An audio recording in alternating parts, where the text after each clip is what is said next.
Cloud. Here it is. Hey guys, welcome to another episode of the Maz Performance Podcast. I have, I guess, one of the most recurring guests on this podcast who's been here about 5 times now. People keep asking him to come back. I keep asking him to come back. He says yes. I am going to keep abusing of his kindness and always be very thankful for jumping on here and sharing a lot of the stuff that he's been working on. um, I became a fan of Coach Fabio a long time ago when I couldn't make my front squat better, and I found one of his programs on the Strong First website, and then my front squat skyrocketed, and I'm like, what the hell's going on? And then I started diving deep, and I started asking questions, and I emailed him, and he replied, and this is like the fifth or sixth time that he's been on my podcast. So, Coach, welcome. Um, how are you doing? Good. Thank you for inviting me again. As you know, I always enjoy joining your podcast. I'm always happy to be here. And I'm just concerned because, as always, you raise the bar. So I raise the bar expectation from folks. So, but yeah, it's always a pleasure speaking with you and sharing our chats with your community. So it's great to be here again. Yeah, it's funny. We actually I was working last night, guys, and I'm on my laptop and I get this notification that Coach Fabio joined the meeting, and I'm like, wait, what the heck's going on? So I quickly jump onto the link, and I think as soon as he saw me, he's like, we're not supposed to meet today, huh? And I'm just like, no. Just for context, I'm in LA. Coach Fabio is out in Europe, and the time difference. I'll take Man, 1,000% full blame for that, for not being clear of when we were meeting. But we're on here again today, and he shared a lot of cool things with me. I guess behind the scenes, we can call it. We're going to dive a little bit deep into that. I got a lot of questions about that. We're going to touch on AI because somehow we went down that rabbit hole of how AI can influence strength and conditioning, or our field to be more precise in certain ways. But I think before we dive into that, just Coach, how are you doing? How's it going? How's everything? I haven't really talked to you in a long time. Yesterday was the first time in a couple months, but again, how are you doing? doing great, thank you. And by the way, if you noticed lately, I'm quicker replying to emails because I got less work, less admin work to do. So I was able to be very responsive to your emails. And yeah, working on several new projects and enjoying it a lot. I'm diving back into basically what I love, which is studying, researching, and applying stuff. And being an instructor, which is my favorite activity. So really well. Thank you. Yeah, your response rate. I always send emails and I'm like, he's busy. It's going to take X amount of time to respond, and that response was really fast. I was like, oh shit, this is crazy. I got him at a good time, which is good. Which is good. You shared a lot of cool things with me yesterday, and I think we're gonna just dive deep into it right away. Because I want to get a chance to talk about Block Blast and how that evolved, and I'll break down Block Blast when we start talking about it, and I'll talk a little bit about my results and how I've applied it. But do you want to share some of the stuff that you've been working on? You shared a lot of interesting things with me yesterday, and I think the people would kind of want to know some of the cool things that are coming. Well, there are quite a few things in different directions. As probably, I think the last time we I was in your podcast, I hadn't started or just started my new work, new job for University of Padua. So right now I'm adjunct professor at University of Padua, and the fun part is that even though it's an Italian university, I hold a course that is in English. Oh, really? And yeah, it's in English. Okay. Because it's required for Italian universities to have to provide the option for English courses, and students are supposed to complete so many hours of English courses because it's important if they want to travel and if you want to get full knowledge. Right now, English is a main language. It's interesting because here in Italy is one of the countries where like 50% of people don't speak English. and we're talking about the average population. Yeah. However, if you speak with, young folks, kids, teens, they all speak English because of video games, because of AI, because of music, because, Yeah. at my times, I knew English, and many of my people same age did not know English. And I remember that I was used by a band to write the lyrics because the band were doing covers, right, for metal tracks back in the 80s and 90s. Okay. And you could buy a vinyl, right? Huh? And very few vinyls had the lyrics inside, or you could just had recorded cassettes, right? Tapes. And so guys of the band needed to play the covers and needed to understand the lyrics, especially the singer did not speak English. So I had to listen to the tracks, write down the lyrics, but not in English, in the way you would pronounce it in English. So the singer would read it as he would read an Italian text, and read it with so try to make it sound like English, basically. And that's how, by Yeah. the way, at some point the guy got injured and he asked me, why didn't you sing? So I started singing with a band. But the thing is that at the time, there wasn't, it was not necessary outside of your country uh, to know English. But right now we're in a global world Yeah. and knowing English is necessary. I mean, it was fun, traveling here and there. The way you would, translate squat in different languages or deadlift, it would look like an entire sentence.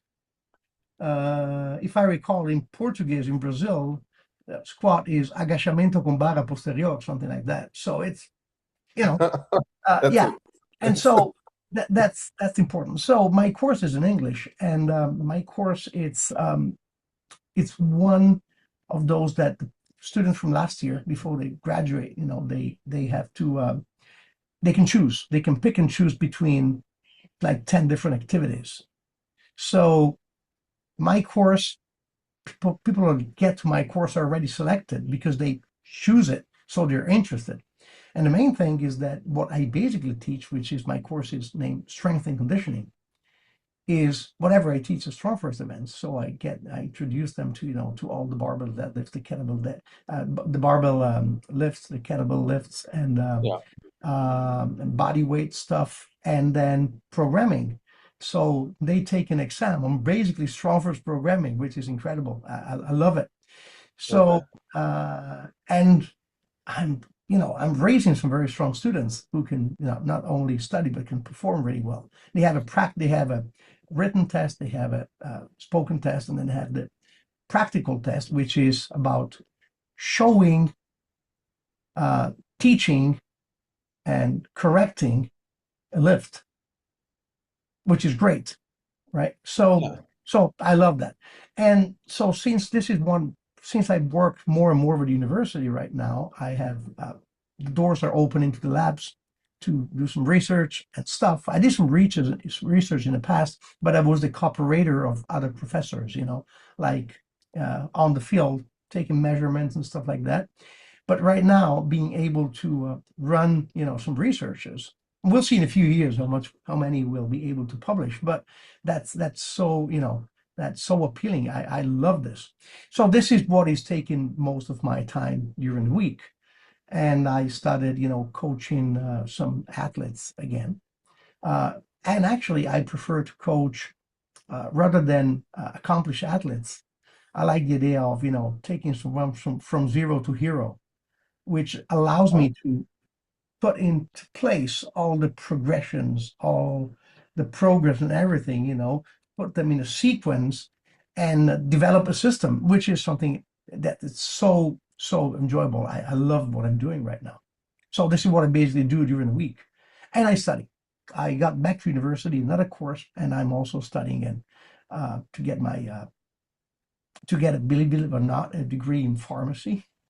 What? I started many, many years ago, and I basically about probably 15 years ago, there was an earthquake, and the university I was studying at was partially destroyed.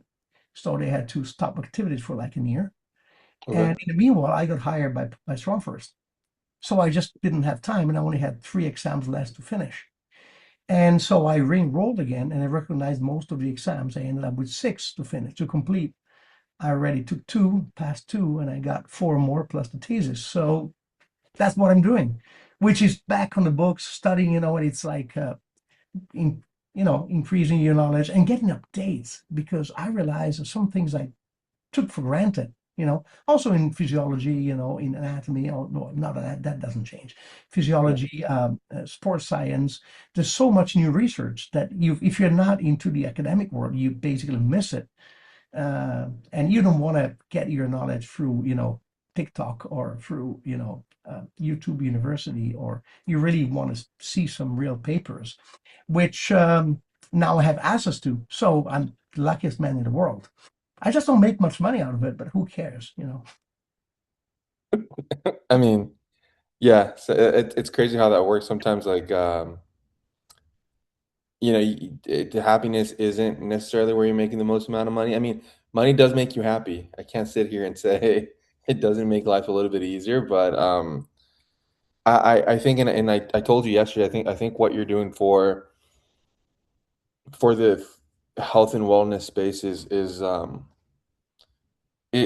really important because it's similar to what something stuck with me a lot. Like I always think of, I think we were at the Phoenix Programming Demystified seminar, and someone said we are archaeologists of old practices, and we're trying to update them and do all this stuff, right? And I think for me, and correct me if I'm wrong, I think that's something that I really do admire and like about what you do is you're taking concepts and making them better or making them make more sense because even like when I listen to Pablo's podcast with I think Joe Rogan, he said something like we don't really know much about strength and conditioning yet. Like we know stuff, but we don't really know that much, as much as we think. Um, and I do believe like there's still a lot of work to be done, and we need people like you guys to be doing that work, and obviously do the hard work for us, and But and pave the way. there's 2 things. One, yes, research is not yet able to provide an explanation to everything. Yeah, And so there are two interesting ways of doing research. Uh, One, I find it funny because I say usually research tries to explain why stuff that just came to mind to some smart coaches is working. I remember that I've been on field for many, many years ago. The only way you could, do some fat loss program was doing, zone 2 cardio for 40 minutes or more. yeah, And then all the interval training, high intensity interval training came up, and all the exercise physiologists would say, no, it's impossible because you burn carbs there. It's glycolytic. It's not going to work. And they would just say it doesn't work, but people kept doing it, and so it meant it worked. And at some point, research came up, and they came up with, oh, there's epoch. What's that? You know, and yeah, same now with what Pavel was talking about, anti-glycolytic stuff. Then for some time, everybody was convinced that HIIT was the only way to go. And now we have different options, and that's interesting because there was a lot of research on that, by the way. But many things. I'm thinking the greatest thing, the greatest example I have is Tabata. Everybody yeah, talks about Tabata, right? And everything falls under the Tabata window whenever there is 20 seconds of work and 10 seconds of rest.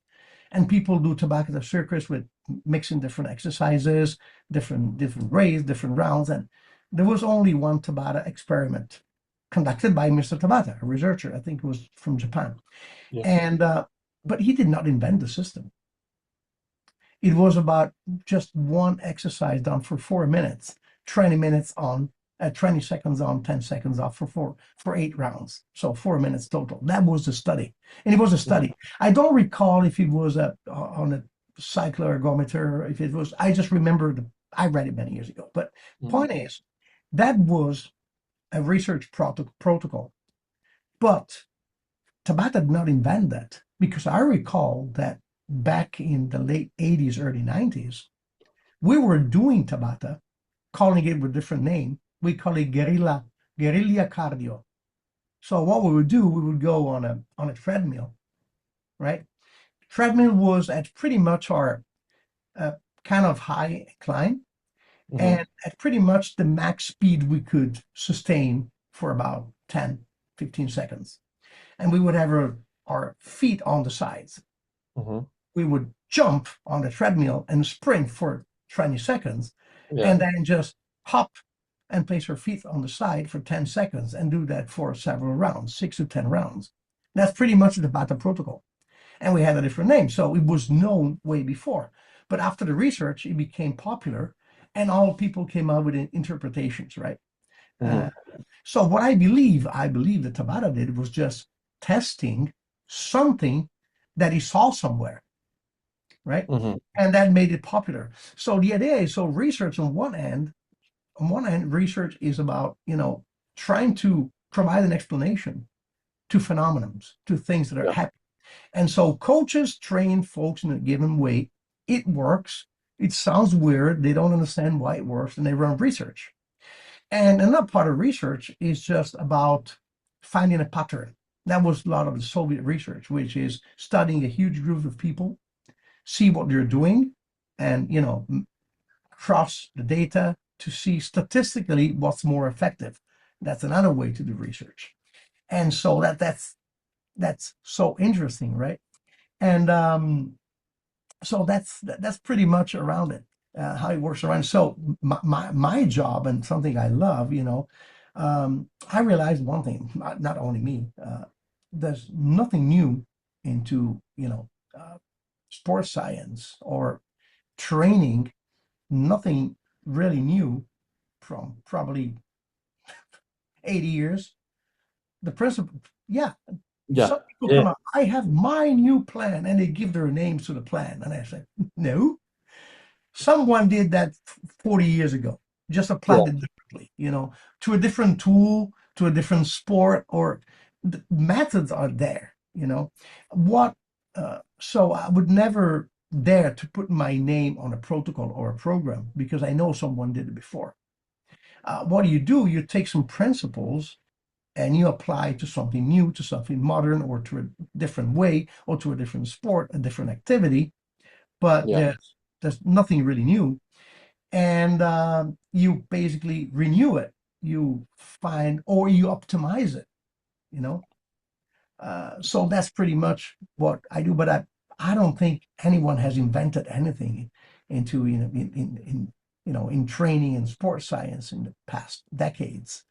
Um, and that's pretty much it, yeah, because it all boils down to human physiology. When you know human physiology, pretty much that's how the muscle contracts, how it resynthesizes ATP, how it works. So it's about of seeing the patterns, knowing the timing, knowing uh, the power, knowing, and you can kind of find out what could work.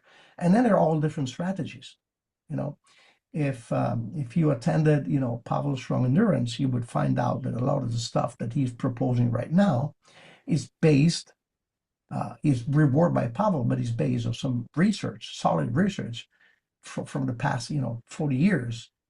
And some of the stuff that Pavel applied to kettlebells were applied into athletics many, many years ago. So it's about, I wouldn't say rearranging, is it's optimizing for Yeah. different activities, something that we knew about the human body, which is it's great. What's because I feel like out here the everybody wants to be a hybrid athlete. Is there something trending in Italy or in Europe right now? Right. High rocks is everywhere, pretty much. Yeah. So and that's why and everybody wants to be a hybrid athlete, which is, I see it like the evolution of CrossFit. And I Yeah. believe that, and I'm seeing, at least here, we see the CrossFit boxers are going down and the Hyrox is going up. Many gyms that were CrossFit gyms now, Hyrox gyms, and so on. And the trend, I think the trend started because, again, I'm CrossFit certified, so I have nothing against CrossFit. I believe that it wasn't applied as it should have been applied from many, because as usual, the problem is not the system. Sometimes is the coach. You know, it CrossFit has been identified with just keep doing reps until you end up puking on a bucket, or lying down on the floor out of Yeah. gas, Yeah. and or I've heard things like you can recognize a CrossFit athlete by the amount of kinesio tape they have on their body and stuff like that. And so it did, people pushed it to the extreme, and many people got injured and so on. And probably the market needed something that was more sustainable. And Hyrox is. Now, I never been to a Hyrox competition, and I never thought about competing or coaching someone for it. But many people I know, and many people that are also in the strong first system, do compete in Hyrox and enjoy it very much. And I think it's great. Again, it's not specific. Mm. Here's the point. Uh, uh, Hybrid tells it by itself. Um, if you have a hybrid car, it's not diesel, it's not electric, it doesn't work with gasoline, it's hybrid. Yeah. And so it uses different fuels, right? And but it means that it cannot excel in one specific thing. I mean, if I Yeah. want to have a very powerful truck for moving very heavy weights, I don't care about speed, but I care about being able, to sustain heavy loads for a slow, relentless, movement and so on, and carry a lot of load. I want a diesel, right? Yeah, by the way, in the US, everything works in gasoline. Here, half of the cars are diesel. For Uh, sure. yeah, my car is diesel, by the way, and I have a Land Rover Defender. So yeah, because in here gasoline costs pretty much 5 times what it costs in the US. Diesel was way cheaper. Now with the war and what happens here, things turned around. Diesel costs more than gasoline, but that's temporary, right? So people would save some money with diesel. So diesel was very popular here. Well, still is, but we don't know what's going to happen. But again, and so if you, on the other end, if you wanted maximal speed, you would get a Ferrari, right? But a Ferrari or a sport car would excel in something, but would be terrible for carrying people or stuff, right? And so on and so forth. If you have an SUV as its purposes. So if you are a strength athlete, you focus on strength. If you're an endurance athlete, you focus on endurance and you excel in those. If you're an hybrid athlete, you're pretty much able to, you have a little bit of everything. You will not excel in one specific thing, which is okay. I mean, it depends Yeah. on your goal. You can't say I want to compete Hyrox and deadlift 700 pounds. That's my goal. It's hard at the same time, unless you're Yeah. ready super strong. I mean, you cannot break your PR in one rep max deadlift and Hyrox, or you can, as much as you cannot compete in Hyrox and probably do some other activity that's total not compatible with it. So the idea is if you want to, it's like 360 degrees fitness, right? You're Yeah. strong, you're skilled, you move well, you have good endurance, you have good cardiovascular um, training, and I mean it's great. So it depends on people's goal, and for most people don't aim to excel in one thing because it's not their. They don't live for sports. They live for their job, their families, their whatever else they have in passion. And sports is something that they do for fun. In that case, if they just want to be stronger than average, have more endurance than average, have a very good cardiovascular system, well, hybrid sports are great. In the moment in which you want to be number one in something, that's what you got to do. You got to do that thing. It's pretty much. You want to be a weightlifting champion? Guess what you got to do? You got to Snatch, weightlift. clean, and jerks, you know. And if you want to be a shot putting champion, you got to throw that weight. You got a shot put a lot. Why do you think High Rocks is so popular? Or what do you think is why do you think there was such a boom in High Rocks? Is it the low barrier of entry, or like it seems like a very Yeah. welcoming um activity, we call it Yeah. a fitness So activity. first, think about that. You said it, low barrier of entry. Uh, if you wanted to start CrossFit, you couldn't just go and take a class, Yeah, because you got your snatches, your kip and pull-ups, your toes to bar, and whatever they ask you for. And most people out there are not fit. I mean, you would see the average population and the CrossFitters totally different. And it's also interesting because in the US, that's more evident. If you go in Europe, you don't see as many overweight people or as you see in the US, but you don't see as many super fit people as you see in the US. In the US, you have this, great spectrum, and the yeah, extremes are very far from each other. In Europe here, it's harder to find a person who's really overweight, but you don't find as many people that are super fit as in the US. And we don't have that problem of so many people not being able to move completely, right? But in the US, for most of the population, you know, just going to a CrossFit box and start would be impossible. So you have to take skill classes first, right? You need to be prepared before you're able to sustain a CrossFit workout. Now, higher ups is pretty much, simple movements that can be done pretty much by everyone, and yeah, also fairly safe. So, it's easy entry. Uh, you don't get hurt, and you don't, unless you compete, you don't really push yourself to that limit.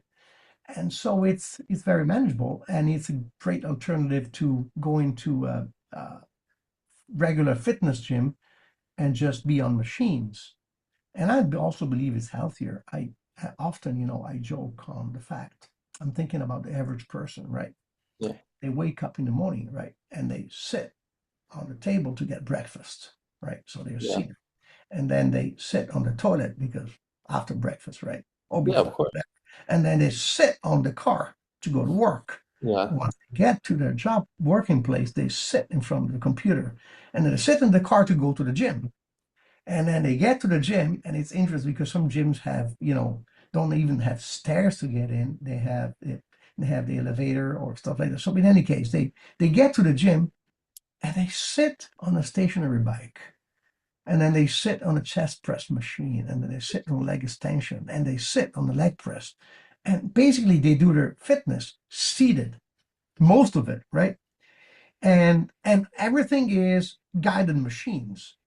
yeah, So they don't even separate one limb from the other, which is necessary if you want to walk, if you want to sprint, if you want to run, if you yeah, want to jump, right? Everything works together, right? And then they get back on the car, they get home where they sit for dinner, then they sit on the couch in front of TV. No wonder they sleep on the side in fetal position because they're still seated. And that's a big problem. The modern posture is a seated person, which means that, use it or lose it, you end up starting from the bottom. You don't load your feet, your plantar arch collapses, right? And then you're seated, so your hamstring are always shortened and it gets short, right? And you don't use your hips anymore, so basically you lose hip mobility. And by being seated, you straighten your lumbar, so you lose your lumbar lordosis and you don't activate your midsection, so your midsection becomes so weak, and you always round it in front of a cell phone, computer, tablet, and so you lose your T-spine extension and your head ends up forward, and you lose your C-spine natural curve, right? You lose pretty much everything. You lose mobility where you should be mobile. You lose stability in the joint that should be stable, right? And then you're not able to move anymore. Think about this.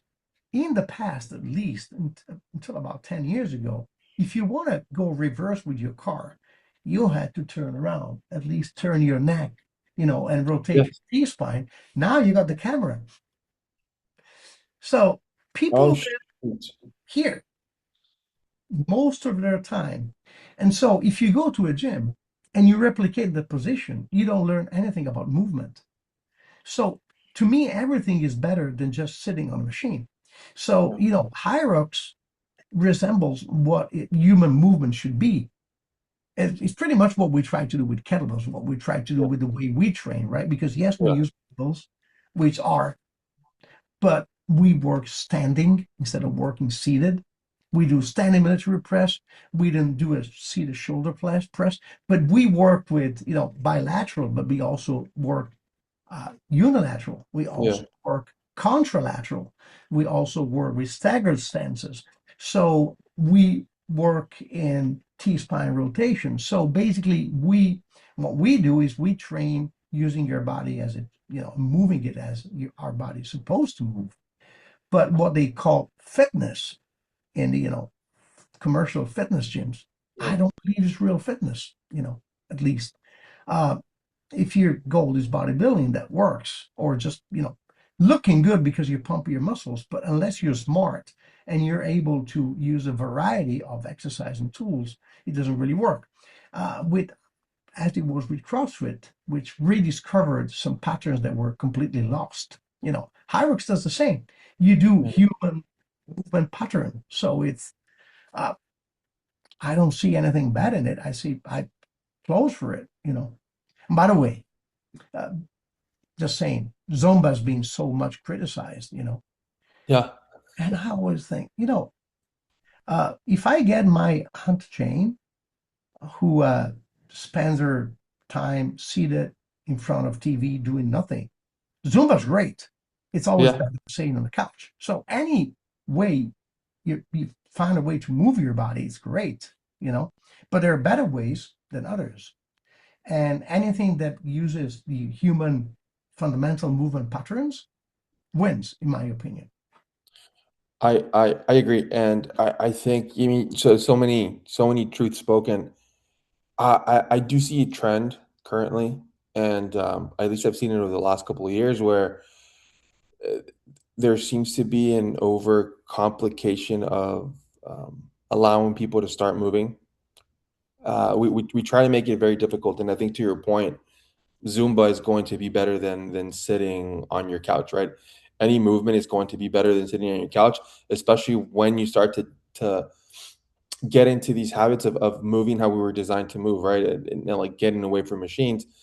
It's funny you kind of mentioned that I'm trying to get something going over here on my end where with the idea to lower the barrier of entry, we focus on one thing for the rest of the year every month. I don't know what it is next month. I would have to look at my thing, but I know October is, and I've been doing this for like the last 4 years. It's we call it Swingtober. It's inspired on Squattober, but the idea is that you do 100 swings every day, different sets, different reps. You choose two or three different kettlebell sizes, and just kind of really vary how you complete the volume. And it doesn't matter like your goal for the month is just to get really good at kettlebell swings, for example. I know November I'm running what the GGP protocol by Pavel. Okay. The so like salutations, Hindu squats, diving push-ups. That's going to be on top of your regular strength training, but we're focusing on one thing every month. And then I think I'm either running ABC or I'm running the Giant in December. Just very easy, low barrier of entry stuff. Obviously, there has to be some skill that you have in order before you know this, but all the information will be released ahead of time. That's kind of why I put the giant or the ABC at the end, so you have enough time to practice those movements if you don't have any practice. But I think as health and wellness or strength and conditioning coaches, our job is to lower the barrier of entry, and with this overcomplication of our field, like what we can do is lower that. And I think that's what I like about High Rocks. It's getting people excited to do a thing and to get moving. To your point, the way that we were designed to move, and it's kind of exciting and refreshing to see that.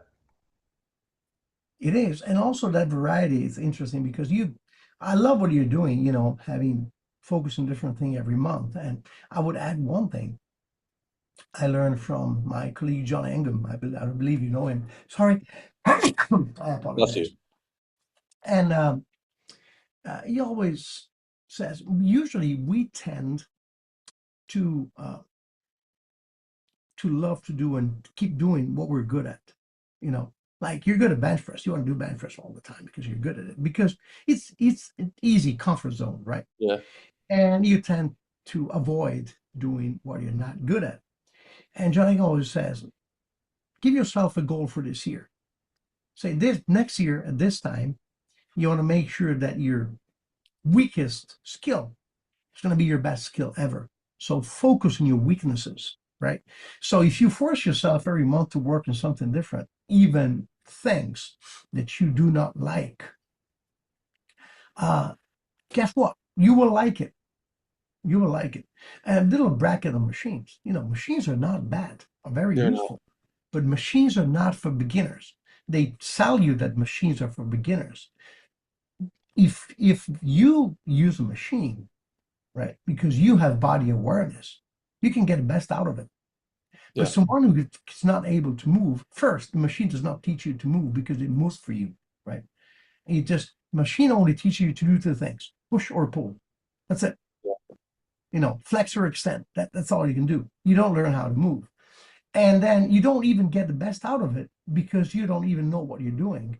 And you're not using the right muscles sometimes. You know, you you may be doing leg press and your butt raises off the seat and you're rounding your lumbar. You may do anything. But if you're an expert, if you know how to move, then you can take the best out of the machine because you can be safe, secure, stable, and just focus on the muscles, whatever. So, again, it's the idea is uh, building the skill of movement first, right? And Yeah. focusing on your weak point or force yourself to do everything, even the things that you don't like. I remember when I used to compete in bodybuilding back in the 90s, I had a coach, very grateful for him. Still a very accomplished coach. He used to coach in bodybuilding, but he's a nutritionist also. And he was the official nutritionist for the motorbike Ducati team here in Italy. And he also worked for Ferrari at the time of Barrichello and Schumacher. So he's a guy who knows, right? He used to train me for bodybuilding competition. And there was one exercise I hated, Which which was one? lunges. Okay. Why? I hated to do walking lunges. I really hated it. I love my squats. And so I said, his name is Marco. I said, I went for a check. He used to see me every 6 weeks. I said, Marco, honestly, is there any way you can, change those walking lunges with something else because I really can't stand them? And his answer was, if you don't like them, it's because you're not good at them. If you're not good at them, they probably identify some of your weaknesses. If they identify some of your weaknesses, you need them. So you will keep doing them in every single program until you like them. And so I did so. A few months later, I thought it was smart. I went back to him and said, now I like lunges now. And he goes, well, so there's no reason for stop doing them. So I ended up doing walking lunges until the competition. So basically, but the idea is that, we always want to choose what we like. I Yeah. always force to place in my plan. I'm doing something similar to you. Every time I design a plan for myself, I make sure there are at least two exercises I don't like, and I'm not good at them. You know, so I make sure I do them, even though I don't like them, because I know I need them, and I know I would improve my skill in them. So, and that's a great approach. Yeah, no, I started messing with some because I had to reread the protocol just to make sure that I kind of knew it even though I'm not running until November. Like it's not until like the third progression technically of the program, but I started doing some of the things like the squats are going to be fine, the push-ups are going to be fine, but the thoracic or the hip bridge thoracic extensions that he does, I'm like, dude, this is so hard. I was sweating. I did a couple sets. I'm like, okay, I need this for sure. And it felt really good because to your point, like as if I'm not there's days where I'm not coaching, so I do more sitting. And those days I do feel like I am way more tight, obviously, because you're sitting more to your point, you drive to work, you get to work, you sit on your computer, you're in a meeting, you're sitting, and before you know it, it's been 5 hours, and you've been in this position, and it gets really tough. But I think that's also why I like that protocol you had during COVID, and I think I've talked about it before on here, where you made an effort to do, I think it was like 4 minute bouts every hour on the hour or Every hour, something like yeah, that. every Stuff hour. like that, that's a big game changer. And I have to say it that I picked that idea from someone else, and I thought it was genius. So I was uh, at a course, uh, barefoot training specialist. You have it in the US under, I think, Nabozo University, Dr. Emily something, I don't remember, but it's in Italy, is licensed by this guy. I have, and so I took this course, which was interesting because it was about barefoot training, which I find very interesting. And I took both levels it was like 3 days in a row, something like that. And this guy, every hour he had a timer, you know, and he had to stand up and we had to pick uh, one or two movements to alternate. For instance, push-ups and pistols, push-ups and air squat, whatever. And every hour, whenever, the timer would ring, we had to stand up and do those push-ups and those squats, and whatever else we decided to do. Some people were doing pistols and so on. And it was great because you really realize how much you start getting rounded by staying seated, and you get stiff and you get tired and whatever, and you basically lose your posture, but also your mind, you know, your awareness, you're not functioning well by, No. and so that thing every hour. And then I read a couple of researchers about the um, I don't know the English acronym for that. I put it in the article because I had to translate it from Italian at the time. I don't remember, but it's pretty much the non-related, non-sport related energy expenditure that you have during the day, right? And Oh, it yes. Oh, fuck. Neat? neat, yeah. Neat, yes. And so basically, the fact that you don't need that much to increase that, you know. And on one end, on the other end, you don't want an activity that makes you sweat on your working place, so you cannot do 100 swings or anything like that. No. So I've been looking at some research, and I found that minimal effective dose, it was just a few sets of 3 to 5 reps, with and it would take you just a few minutes. But it's been a few years, but I crossed a little bit of research in here and there. So that's the minimal effective dose to make you move, make you safe, and also don't put you in a condition, that you stink at work because you've been sweating, or you're not well, because the idea was something that everybody can do on from their desk. And I chose the swing, if you think about it, because it's the anti-sitting movement. Yeah, So, seated, you're basically your entire body's in flexion.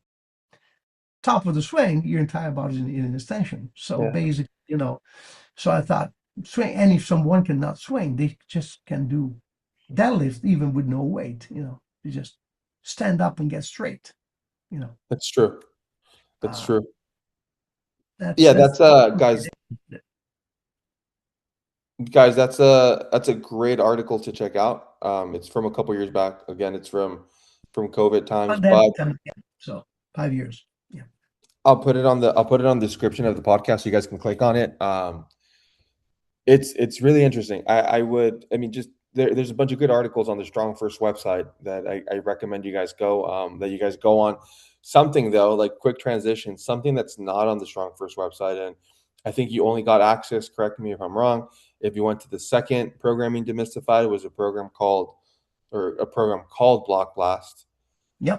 I wanted to revisit it. Coach Fabio was nice enough to share one of the versions with me a couple months back, actually last year, almost a year ago. Yep. And I've been running it on and off for a couple months here and there. I got great results. So just quick explanation of what Block Blast is, and again, correct me if I'm wrong anywhere, Coach. It's pretty much like a 15-week strength program built around one main lift. So instead of just training that lift within the same stimulus every session, you train it through different qualities, Yeah, that's the strength, idea. and then hypertrophy or power. And then what makes this really interesting is how individualized it is. So you pretty much you test your how many good reps you can get, perform at 80% of your one rep max. And then the cool thing is that result determines your loading progression throughout the entire program. So you can have two people with the same one rep max that could actually have different training percentages based on their performance of their 80 rep max. So just one person performs 5 reps at their 80%, the other person performs 6, and the loading progression is going to look completely different, right? So then the program then progresses these loads across 4 3-week blocks, if I remember correctly, before eventually peaking and retesting on week 15. Yeah, and that's one of the versions because if you apply the principles, you can make it shorter, you can make it longer, you can make 4-week blocks and so on. I have several versions of that, but there are two ideas there, and I want to separate them because the idea of that test at 80% is something that I'm working on. I want to spend some extra time on that uh, later on because you can apply it to pretty much every plan. The first idea of block blast, the idea is, that many people train heavy, medium, and light, Yes. your barbell template. And heavy, medium, and light can be referred to the weight, the intensity, or even to the volume. You can Yes. keep the same weight and work volume. Like your barbell template, whatever you do on a heavy day, you do 80% of that on the medium day and 60% of that on a light day, something like that. Make it easy. And so the idea was, okay, 3 days heavy, medium, light in terms of intensity, so percentage of one rep max, but with different goals. So the idea is the heavy day is about pure strength. So you're pretty much in it somewhere in the 80 to 90% of your one rep max zone. And then the other day, the second, the medium is pretty much hypertrophy. So it's in here in Italy, it's interesting because they bodybuilders they classify the intensity zones and the type of work according to your sets and reps. In 3 categories, they say neural, mechanical, and metabolic. So neural is strength, basically. Mechanical stress is pretty much hypertrophy, and metabolic is, well, myofibrillar hypertrophy or stuff like that. So you have the neural, so the heavy day, it's about strength, so it's low reps, 2 to 4 reps, and those would progress within a block with the same weight within the 3-week block. And so that would be the heavy day. The medium day would be more mechanical stress with medium weight, so more reps and so on. That would be in your 70 to 80% of one rep max zone. And then for the other, with the lighter, you had two options according to your goals. So because you would use like 60 to 70% of one rep max weight or even lower, and you would work either on slow movement for higher reps and do like sarcoplasma hypertrophy if you are interested in that, or you could work your power. So you would lower a little bit the weights and you would work on similar to a velocity based training, which means, well, you don't have the device, but you would just do very few reps in a set, maximal speed, and you would stop before speed drops down. So you get all those qualities, within one training week. And the idea is, well, those are the 3 zones, and actually would be like 75 to sorry, yeah, 75 to 90% zone, the highest one, and it would be from 60 to 75 the second, and lower the third. So you start the low end of each of the 3 zones. You work 3 weeks in that zone, increasing the reps every week per set. Mm. And then you would increase all the weights, right? And you would start with the lower rep count and increase rep count. And then you would do that for, uh, yeah, it was, I think it was like four blocks. And the Yeah. last block was the peaking phase. So you would just increase the weights, taper the volume, and then test. But that's optional. If you want to test it one rep max, whatever, see how that works. Now, That was the idea of the block blast. And just for you to know, another way I developed it was in 3 4 week blocks, in which you would not change the reps. You would keep the same rep, but you would change the volume, the overall volume of the session, according to the Delta 20 principle of Oh, Plant Strong and Build Strong. So you would have, you would have week one, lower volume, increase the volume week two, increase it on week three, deload it on week four, and then on week five, you would increase all the weight and start lower again. So that was Block Blast 2. So that was, uh, and there was, quite a few experiments I did with that idea, and it did work really well. And that request came from people who wanted to develop different parties at the same time, right? yeah, Now, and also you could, work more towards strength or more toward hypertrophy according or power according to the share of the total volume you would give to the heavy day, medium day, and light day in terms of weight. But the other thing is that this testing, that 80 test RM at 80% or one rep max test, is the thing that I've been refining in the past probably 10 years, uh, and applying it to so many different plants. Because one of my, as a coach, one of my greatest concerns was always you can't find a plan that fits everyone, and there are so many great plans that you read or you download it from the net, from the internet, you read them and you see, oh, this progression looks fantastic. And for some of them work, some of them don't, or some of them work incredibly for some people, don't for others, or they work on your bench, but they don't work on your squat, and how can that be? And the problem is that usually there is a difference between the algorithm of progression, the strategy, and the amount of weight that you add to the bar or strip from the bar, right? yeah. uh, because that cannot be identical for everyone. So most of the plans you find there, okay, this week you do, I don't know, 5 sets of five with 70%. Next week you do the same with 75, then you do the same with 85, with 80, and then so on. Then you switch to 3 by 3, whatever. But you have those fixed weekly jumps, weight jumps, or jumps between sessions that are fixed for everyone and for all the lifts. And that may or may not work because it depends on your basically strength endurance. So Mhm. here's the idea. I did not explain to you the idea exactly when we were talking yesterday, but now I'll just give you the reason behind it, right? So if you are able to do one rep with 100, I'm saying 100 because it's easy, right? Yeah. And with 80, you do 11 reps, let's say. That means that starting with at 80%, doing 11 reps, starting from one rep with 100%, right? In 20% of that weight, you gain 10 reps, Oh, shoot. right? Yeah. Yeah. Which means that I can calculate pretty much what percentage of your one rep max allows you to gain one rep. So technically, if you can do 11 with 80, I just said 11 because you're gaining 10 reps from your one rep max, right?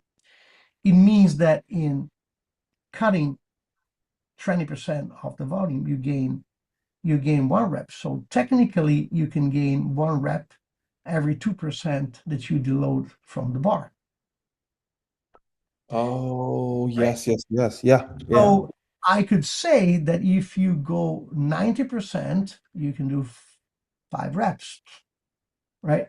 So basically, now I developed some formula. It's not exactly linear, but the idea is this. So if I know your one rep max and I know how many reps you can do with 80%, I can estimate what weight increment or decrement, I think is proper in English, decrement, what weight jumps allows you to gain one weight if you take it off the bar, or gain one rep, or lose one rep if you add it to the bar. So I can forecast how many reps you would be able to complete in any interval between Hmm. 80 and 100. And also going a little lower up to probably 70%, not lower because then uh, uh, local fatigue comes in, lactic acid and other stuff. But so having those two tests, your one rep max, it has to be a technical rep max, blah, blah, blah, blah. And also the technical reps you can do with 80% allow me to forecast how many reps you would be able to complete at every step, with every percentage you work rep max. On the other end, with any single weight, I can forecast, right? Uh, I can forecast what your RM could be. Now, if I have a strategy and I know that I want you to work with so many reps in reserve, or I can plan your increments, your weight increments, week by week, and so on, to make sure that I always guarantee that sort of reps in reserve or buffer, right? Hmm. So the main problem is if, let's say that one person does 11 reps with 80%, which is very uncommon. It's a high number, by the way. And another person just does 6, right? It means that this person's, right, decreasing 20% of their from their one rep max, uh, only gains 5 reps, Yeah. which means that you need to deload at least, 4% of your one rep max to gain 1 rep, Yeah. right? So if you have two people, and I see this because I've been testing hundreds, right? Uh, one, they have the same 1 rep max, right? This is what you were talking about before. But you can do 11 reps with 80%, and the other Yeah. person can only do 6, right? Can we say that with 90 you can do different number of reps, and also with 70, right? Hmm. It means that if I give you the same plan with the same weight progression every week, it's going to work for one of you, and probably not for the other one, for sure. Yeah. Or it's not going to work for neither one of them. Yeah. So if I have a formula or a table that estimates the RM that you can complete at every percentage you one rep max according to two tests, your technical one rep max test and your 80%, I can design your progression around that, right? And I'll be very precise, which means that two people with the same one rep max, but different RMs at 80%, will have a program that has the same algorithm, the same strategy, but customized weights and customized progression. And it's more likely that it's going to work.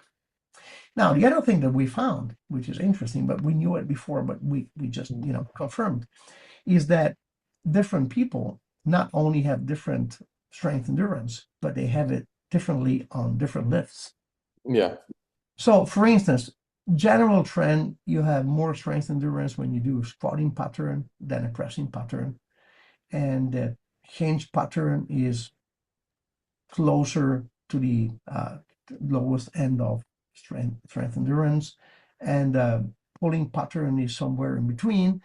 But there are some people who are incredible. They have no strength endurance on the lower body and incredible strength endurance on the upper body, and people are just vice versa.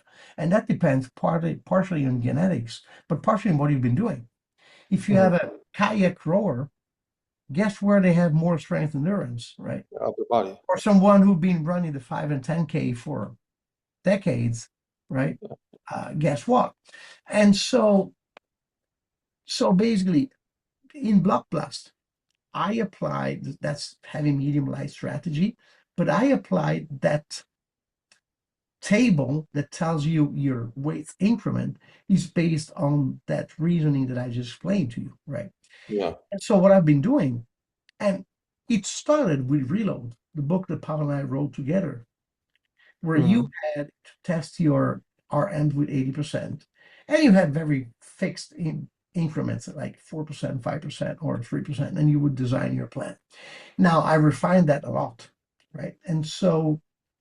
And I've been testing and testing and testing and testing. And now we're running a research with my students at university with it. So hopefully we'll be able to publish it. And to find out the formulas, two formulas basically. One that allows you to estimate how many reps you can do at any percentage of one rep max according to your RM at 80% of one rep max test. Another one that allows you to estimate your one rep max with two RMs, like your 3 RM and 8 RM or something. Uh, Mm. Precisely, because there are many situations in which you don't know your one rep max because that's the Yeah. problem. You need a one rep max and 80% of that. What if I want to measure what I could do with a kettlebell military press, where I can press the 40 for 3 reps and I cannot press the 44? What's my one rep max? So there's a way to, if you can estimate your one rep max, even if there's no way you can do it, Yeah. or some exercise like a barbell row, it's hard to really test the one rep max. But if you can estimate it and then from there calculate 80%, do the test, you can estimate your RMs and you can have your weight jump that allows you to gain or lose 1 rep. And according to that, you can design any sort of plan around it. So what I've been doing in the past years is design so many different cycles, step cycle, wave cycles, linear cycles, based on those formulas, Yeah. and have so many people test them and get the results and see if it was working, right? And what we're doing now with university, we did to validate the formula, we did uh, this test in a reverse way. So we had several people, some from the US, some from Europe, different countries, and so on. We had them do this test on a bench press and a squat. They had to test their one rep max, wait 15 minutes, test are technical, always technical. There is a standard in measurement of the reps and video, right? So they get commands for every single reps. There is a given set pause between reps. There is, everything in it must, because if you want to be sure that a measurement works, you need to standardize, right? And so they test their 100% one rep maximum. From there, they test how many reps they can do with 90%. Then they wait another 15 minutes. They test with 85, right? And then another day, they test with 80 and then 75. Mhm. So we have all those RMs. And we know how many reps they can do with the RMs. Then we use the one rep max test and the test at 80%. We use it to estimate the reps that should be able to complete at 90% and at 75%. And we see if the formula works. And we see how accurate it is. And it's working up to now. So I speaking of formulas, I took your formula from programming demystified to estimate rep maxes, and I put it into an Excel sheet so like the formula kind of works, and you just input values in there, and yep. it'll just spit it out. Because I think to your point, I wouldn't say it was a concern, but like the question that I had was how would you deal with novel lifters? Because you know how their numbers tend to be very skewed. Would you just retest them more frequently then in that case? Or would You you mean test different you mean RM? novice people that just start? Yes. Oh, I have to be honest with novice. I would not use the formula. You don't need it. Um, I, I'll give you a little bit on that. Now, for instance, there is an interesting plan by Pavel. I think there is. It's in, but it's not fully explained in Program Demystified, which is called 518. Okay. So here's what he tells you. He tells you, and I love that plan. He tells you you test, you find a weight that allows you to complete 6 reps with an RPE of, if I recall correct, 6 or 7. No, yeah. So the bar slows down in the last couple of reps, right? For 6 reps. And then with that weight, so in that weight, your first week, you train that lift 3 times a week and you do 5 sets of 3. So it means that it's probably your 8 RM and 9 RM. So it means that you have a huge buffer, right? Yeah. And week 2, you do 5 sets of 4, 3 times a week. Week 3, you do 5 sets of 5. Week 4, you add weight and start again with 5 sets of 3. And then you go 5 sets of 4, 5 sets of 5, then you add weight and keep going like that until you you cannot complete any of the sets anymore. When you reach that point, you go back one step of weight and you start all over again. But instead of adding 1 rep to your sets every week, you add it every 2 weeks. So it's a great plan. Now, the part that made everyone like shocked was this: how much should you put in the bar? If your starting weight is from 100 pounds up, you got 10 pounds. Below 100 pounds, you will just add 5 pounds. Now, you mean that if I can do 6 reps with 100 pounds and I can do 6 reps with 200 pounds, I would still have to add 10 pounds? It makes no sense, right? Meaning Yeah. same amount of weight. I mean, 10 pounds to 100 is 10%. 10 pounds to 200 is 5%. Why that increment? And there's two reasons. First, it doesn't work on a mathematical standpoint, but human physiology is not mathematics. Meaning, the weaker you are, the quicker you get stronger, right? The stronger Yeah. you are, the slower you get even stronger. So if you started with 100 pounds, trust me, you're going to gain strength very Fast. quickly. If you can do 200, it's going to take you more time. So 10 pounds on across the board work, except for very light weights, like, below 100 pounds. Now, the second thing is the plan does not give you a deadline, right? You keep going until your body can follow the plan. Whenever you're not able to complete the reps anymore, you step back. So if your weight increment is too high or too low, it will just make your plan lasting for a longer or shorter time. So it's going to work anyway, right? So when you train beginners and you don't have a deadline or anything like that, you don't need to be precise in the weight increment or whatever, because you will have to make very adjustments. First of all, they progress very fast. Yeah. So any set progression may be too slow for them first, and they will progress the different ratios and different lifts, because some lifts don't require much skill, some lifts Yeah. do. What does that mean? The lifts that don't require much skill, they will progress way slower because they just need to get stronger. The lifts that require motor learning and more skill, they will progress faster because not only are they getting stronger, but they improve in their technique. Yeah. So it's very hard with a beginner to set a set progression. So you have to adjust all the time. You do need to be precise when an athlete is advanced. So I do a programming seminar for the bodybuilding academy, natural bodybuilding academy here in Italy, and I show the first plan. The first plans are super easy, right? And they don't really, the progression is just add 5 kilos here, add 2.5 kilos here, and they Yeah. all plans like 518.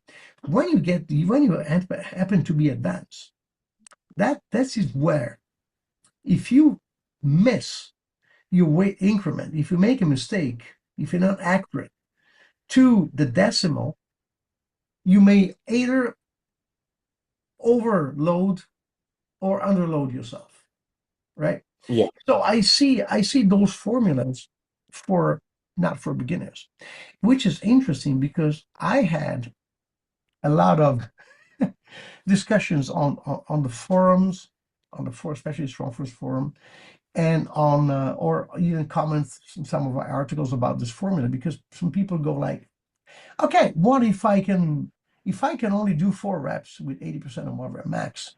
The weight increment is so high that I will have to start the plan with the weight that's too low, right? And and I said, well, the table gives you a range from 4 to like 12 RM with 80%. But trust me, uh, probably there's, one people out of 2,000 who will only do 4 reps with 80%. Think about this. If you Yeah. if with 100 you can do one, And with 80, you can only do 4. It means that you need to deload 20% of the weight to gain 3 reps. There's something wrong with this. So, yeah, something's going on. Here's the point. Either you did not test, and this is so when I get the question, right? And I get the question, and I ask, I get a private message. Okay, so tell me about your one. Oh, I didn't actually test it. I estimated it. Ah, it was not your 1 rep max. Yeah. Or they did. Can I see the video, right? And you see that with 80%, they actually do 4 reps. But in a squat, with a 80%, it's a full squat. With the 1 rep max with 100% is a quarter squat, Yeah, right? no. So it's a different exercise. Yes. So the problem is you can be so accurate, and I had to, I hit my face against the wall with this. You can be as accurate as you want in creating formulas, tables, and so on. But if people don't apply a standard when they make the measurements, it doesn't really work. And we had an interesting experience. Now, Brett and I have been testing some new experimental plans by Pavel uh, until about probably a year ago, and we did it for probably 2 years. So we had Uh-huh. testing subjects, and we had a protocol. We would send them the protocol. We would collect the data every 2 or 3 weeks, and make our stats and so on. And so I just can't wait to see when Pavel releases those plans because they're awesome, by the way. Uh, Really? yeah, it's all about grease the groove, and it's interesting. Its results were incredible. Summer plans, especially. I just love working on that data collection. But here's the point. So we had some numbers, and incredibly higher percentage of subjects than we thought, and even people that we classified as experts that had those numbers did not match. They did not get results or anything like that. And we started asking to send us the videos of their tests. Yeah. And most of the people would not be able to really estimate an RM. I even example, I had one person, I had him do that was outside of that Pavel's protocol. I asked him to do the RMs with the deadlift, right? With I think it was like 75% of 1 rep max. And he came out with a number like 24 reps. What? What? Like, can I see a video? Did you film it? He didn't film it. It was a rest pose. So he would 8 reps in a row and then put the bar down, wait, 5, 10 seconds, and then start doing it again. So he would just drag the set endlessly, right? And so, Mhm. no, the first time you stopped, that was the end of the set. Your RM was 9, 8. you Oh, know, nice. 8, whatever. Yeah. And I see this so many times. Just think about this. Imagine you're doing squats. Now, when you squat, you do take a little bit of rest at the top, right? And you breathe and brace again. So if your squat is Yeah. now, if not only if your depth changes, it's over, right? If you start compensating, right? So if your technique changes, set is over. But also if your tempo changes, if you end up at the top of the squat, instead of doing so, now you start doing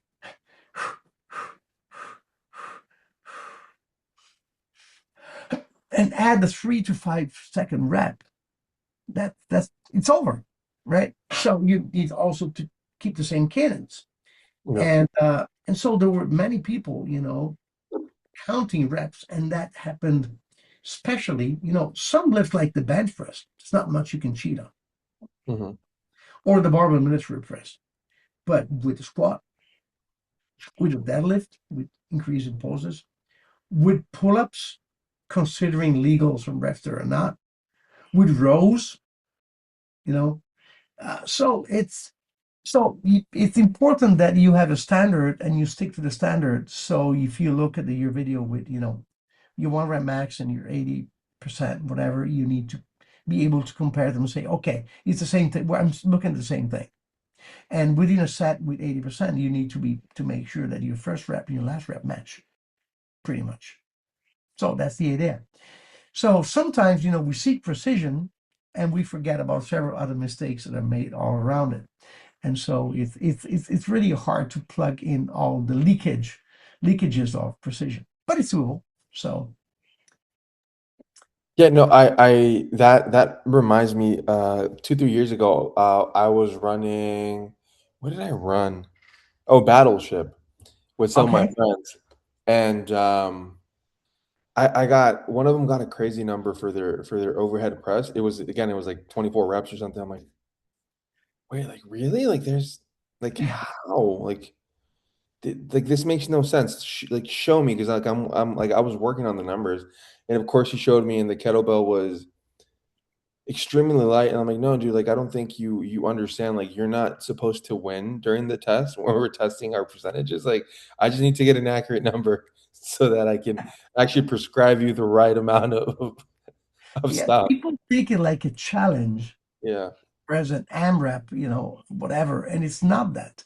And so when I prescribe it to people, I make it clear. It's not a test, it's not a competition. You're not a better person if you do more reps. It's pretty much the same thing we have with a snatch test. yeah. And some people just end up killing themselves or destroying themselves because they try to complete as fast as possible. Now, that type of test is either a pass or a fail. So if you complete your snatches in 4:59 You pass. or 3:25, still it's either a pass or a fail. It's not you don't get an A plus or an F. It's You just don't pass. Or you just yeah. fail. So it's the reason for which you're doing that test is to have a way to assign your numbers to your training, right? And the more reps you accomplish there, the the harder your life will be later. Yes, yes.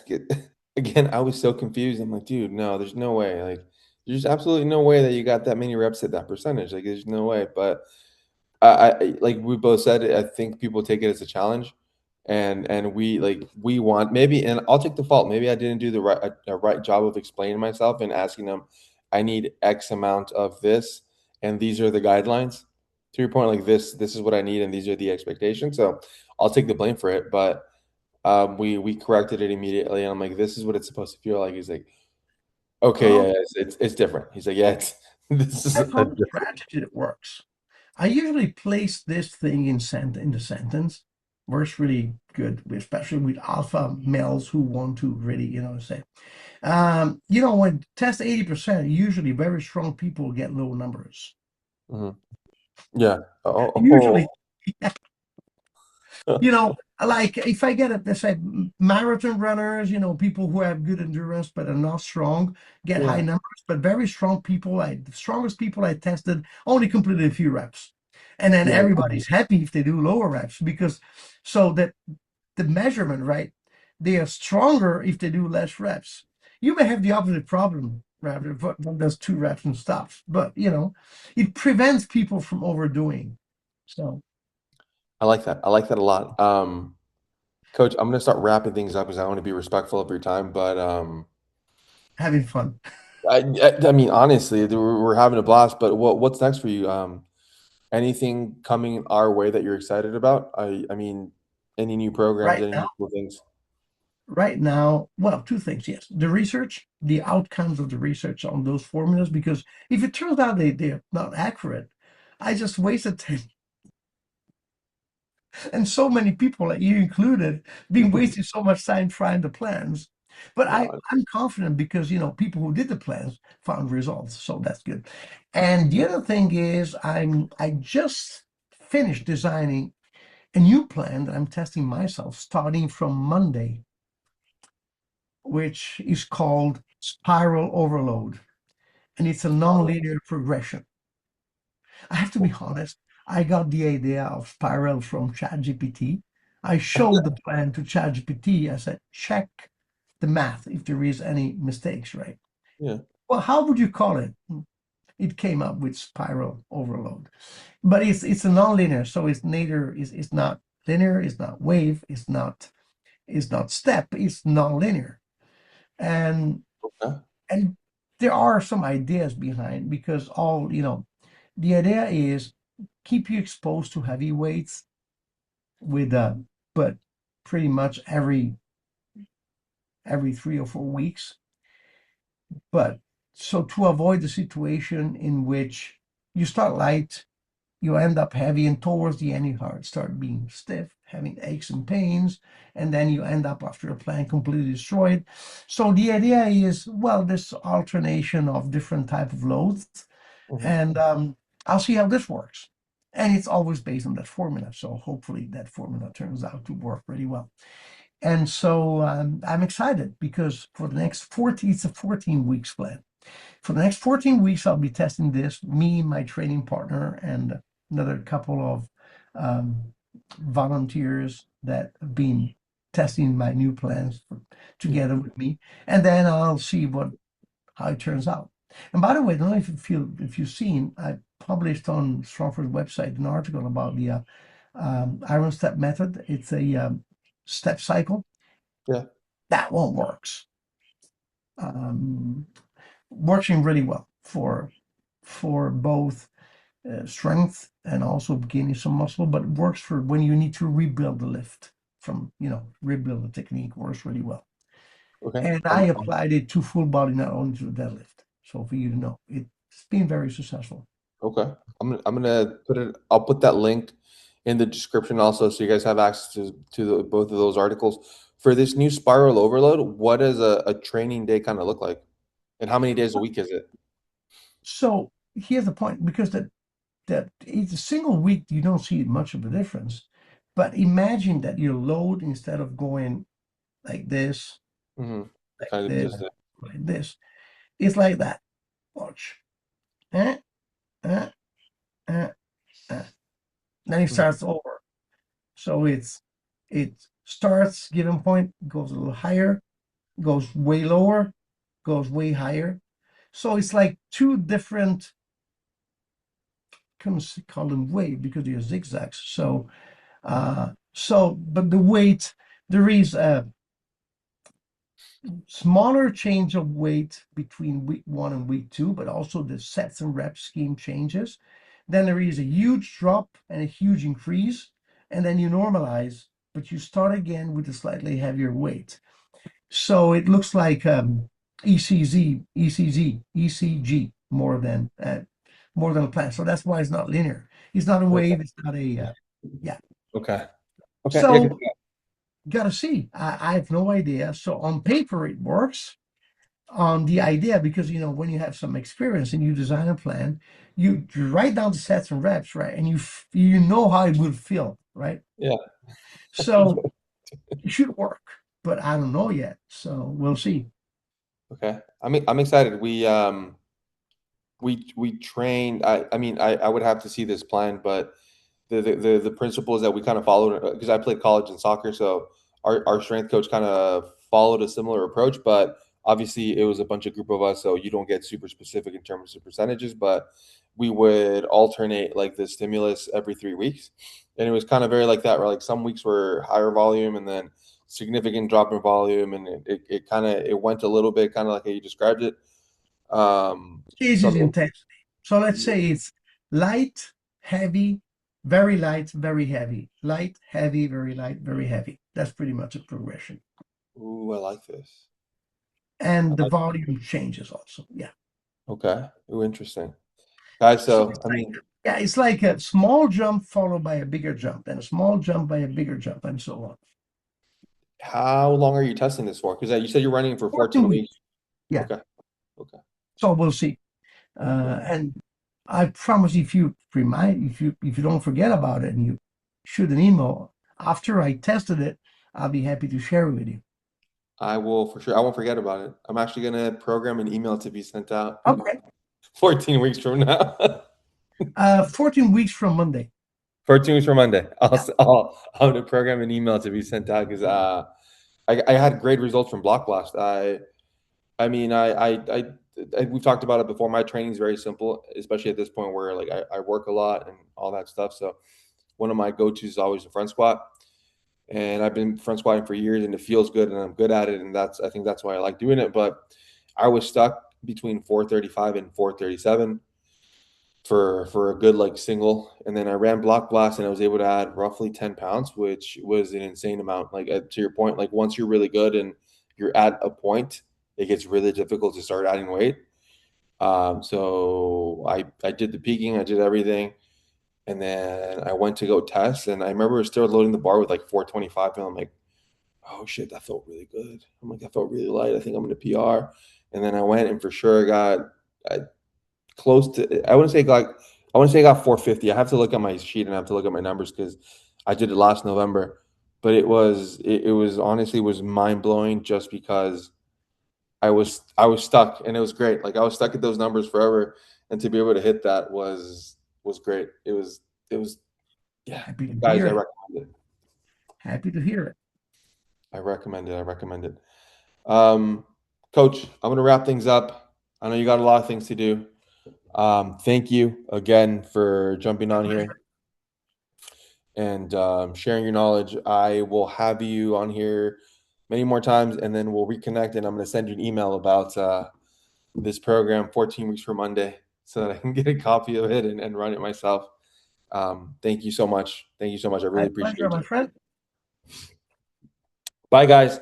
Thank you so much for listening. Yeah. Until next time. Bye. Stop recording. There it is.